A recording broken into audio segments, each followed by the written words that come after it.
we're talking Formula One.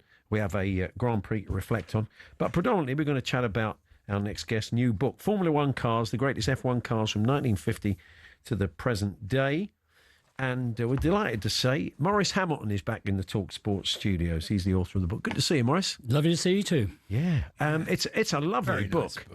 They've done you proud, haven't they? I mean, look, there's lots of great facts, lots of interesting writing, but I see the picture editor's done you proud. It's a lovely coffee table book. Yeah, I just gave him a list of what I wanted, a wish list, and they come up with the pictures, and they were terrific. Because sometimes, you just don't know what they're going to find, but these are excellent. So they go with what I hope is good text. What was the first true F1 car then? You could regard as a Formula One car. Was that? Is that? I think the one that we all remember is the first one in the book, which is the Alfa Romeo 158, because it won the very first. Formula One came into being when this is the reason for the book is that this is the 75th anniversary of the start of Formula One, which started at Silverstone in 1950. And that race was won by the Alfa 158. And I think in everybody's mind, I mean, I had a dinky toy, as probably many of my age did, a red dinky toy, and it was the Alfa. It was the first Grand Prix car that we can remember. So it's the first one in the book for a good reason. And do you think are they associated? Is it kind of associated with Fangio? Is that the first name that comes to mind with these cars, or it is. Fangio, I think, was the king of that era of the early to mid 50s, and he drove for all the great teams, of which Alfa Romeo was one. Although he didn't actually win the championship in that first year. So it doesn't matter because he still went on to great things. So yes, I mean he did drive an Alfa 158. They don't look the safest, do they, compared to modern I mean, that's the first thing, just how exposed the drivers are. I mean, what sort of speeds, let's go with the Alfa, what sort of speeds would that Alfa 158 be driving at? Probably about 150, 160. Oh. And the driver's sitting up there in the fresh air. Seatbelt. No. And in the early days, of course, they didn't have a proper crash helmet. They just had a leather helmet. Yeah, look. A linen helmet. So, yeah, it was just very different then because don't forget, this was not long after the end of World War II. Yeah. So you looked upon life rather differently than you do today. Wow, I mean, the evolution of them is quite stunning. When you look at it look, 75 years is a long time, but if you look at the kind of cutting edge nature, the state of the art nature of the current cars. There is a bit of footage of Sterling Moss. He pulls into the pits. I promise you this happens, and the bloke's filling his car up, he's definitely got a fag on. He's got a cigarette on in the pits while they're filling the car full of fuel. Well, when Mike Hawthorne won at Silverstone one year, he came back to the pits and he had a pint of beer in his hand because one of the marshals he'd stopped on the way back and somebody gave him a pint of beer. Wow! Can you imagine doing that today? Well, I think that you've hit upon a very interesting point there, Paul, because what happened when I was doing the book, going through, I realised that what I was doing was chronicling the changes, not just in safety, but in the social aspect of Formula One. Yeah. If you look at how it's run and all the pictures of the backdrop. And that was a lovely thing about it. I didn't appreciate that would actually happen as I was doing it. I should have thought of it. I mean, safety is a key element of it. So when was the point where safety started to matter? What was the first kind of, in your eyes, sort of safe F1 car, or the one that afforded some safety to the drivers? I think, a turning point was 1966, when Jackie Stewart had a bad accident, landed in a ditch in the Belgian Grand Prix and was trapped in the cockpit covered in fuel. And there were no marshals. A couple of other drivers stopped to get him out of the car.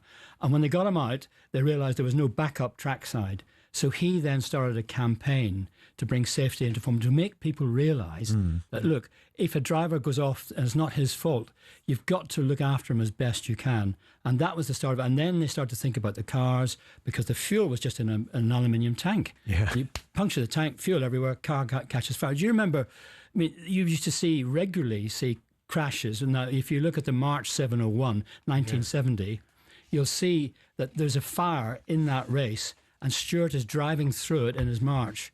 Wow, yeah. And it's that, the two things about that.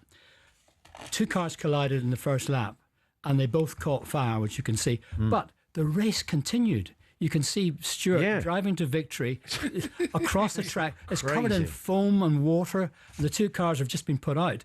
but the race wasn't stopped. I mean, that's unbelievable by today's standards. Yeah. But that's how things then evolved, because that was 1970. So gradually they thought, right, okay, hang on a minute, we've got to stop these races, because it used to be, well, you can't stop the Grand Prix. God, my goodness me, that won't do. But now, of course, you do. So that's part of the process of this evolution of safety. Some of these British drivers, though, became sort of national heroes, didn't they? In that sort of Biggle style, really, like Sterling Moss, Graham Hill. Yeah. They were great characters and great personalities, and they sort of transcended the sport, I think. They did, and even, James Hunt, 1976. Yeah, of course. Yeah, Absolute classic. And that was one of the classic years, the blonde-eyed boy against Niki Lauda in the Ferrari, the slightly aloof Austrian in the Ferrari, and our boy James Hunt in the British McLaren. That really captured the imagination, and that, in fact, did a lot to bring Formula One to the forefront. It was televised a lot after that because of that great battle between Hunt and Lauda, when, of course, Niki Lauda had that accident that nearly killed him during the course of that season. In an effort to make them safer and faster and all sorts, you think they've lost a bit aesthetically when you kind of look back at the old cars? Are they still as beautiful as ever or not? That's a very interesting question, because I think it's technology has increased at such a rapid amount, particularly in the past, say, 10 years, that now that aerodynamics and downforce and all this sort of stuff is playing such a big part, that the cars now, they've got all these front wings and stuff that just, to me, don't look out of place. They don't look right. Whereas if you look at a car from say the 60s and 70s, where they didn't have that, before aerodynamics came in, they looked like a racing car should. Yeah. The cockpits, I was looking at Piastri's crash this morning, start and crash, and they showed it from his POV, the cockpit. Yeah. It's like a computer game, isn't it? It is. But I mean, talking about the cockpit, Andy, that is, I think that's right, that the driver should be protected. He's got full protection in that cockpit, with the halo above his head. I mean, there were a lot of objections to the halo when it came in. People thought it's unsightly, which it is, but you had to have it, and it has saved lives since. So certain things have evolved to make the cars look very, very different, but they are necessary. Do you have a favourite, Maurice? If you had to pick one out of all, as you started to write about these, is there, if you could own one, have one at home in sort of Hamilton Towers and drive it round your grounds, what would it be? Well, I think what people are going to find when they pick the book up, they will flick through. There's 50 cars in here. Yeah. And they'll stop at one and go, I remember that. Yeah. Oh, that's the one. They'll probably link it to a driver or a race. Correct. Yeah, you do. Or your first race, the one that turned you on. Yeah, sure. So for me, Jim Clark was my hero. Yeah. And when you look at the Lotus 49 from 1967, beautifully clean car. He drove it. I saw him win what unfortunately turned out to be his last win in Britain at Silverstone. So that's got a lot of memories. But apart from that, the car itself is gorgeous. It's just very simple and pure. It was before the advent of aerodynamics, so there's no wings on it, nothing like that. Before advertising, it was green and yellow. There was no commercial advertising on it. So things, again, and that an interesting thing also about that particular car is that it lasted for 3 seasons. Wow. One car lasted. Yeah. And if you look at the pictures of that car, at the start in 67, Jim Clark drove it. It was green and yellow.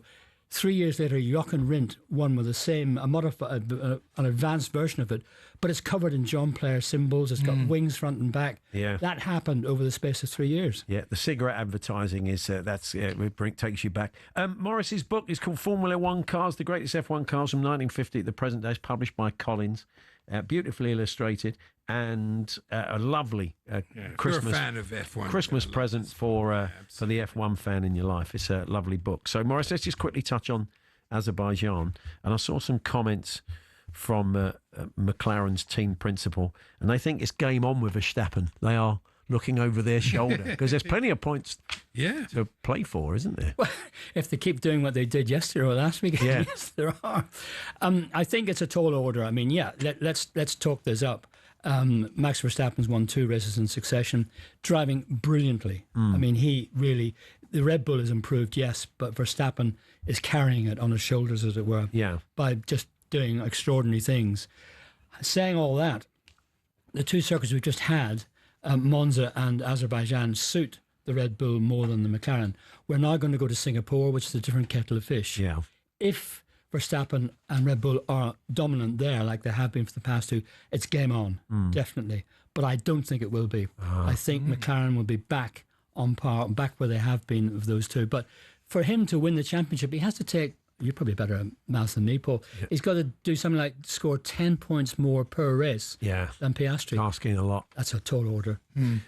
Christian Horner has officially left today, Red Bull. I mean, apparently the figure is £52 million, and he could be back into work. I mean, do you expect him back in work very soon?